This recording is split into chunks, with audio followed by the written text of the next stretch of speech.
اللہ رب العالمین نے صحابہ کو یہ نصیحت فرمائی کہ تم سے پہلے بھی جو انبیاء آئے تھے ان کو بھی جب جنگ میں جہاد میں پریشانی ہوئی اور ان کو تکلیفیں آئیں تو انہوں نے کمزوری نہیں دکھائی اپنے دشمنوں کے سامنے۔ 3 الفاظ اللہ رب العالمین نے استعمال فرمایا، فما وہنوا وما ضعفوا وما استکانوا۔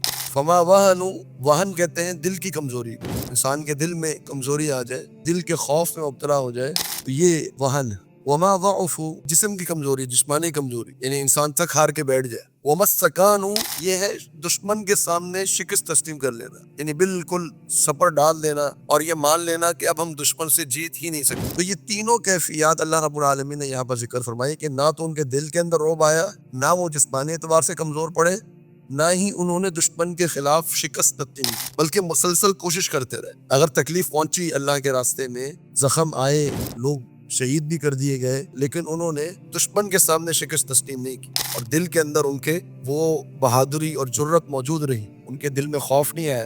اور یہ جو دل کی جرت ہے، دل کی جو بہادری ہے، یہاں سے آغاز ہوتا ہے ایک مومن کے ایمان کا اور مومن کے جہاد کا۔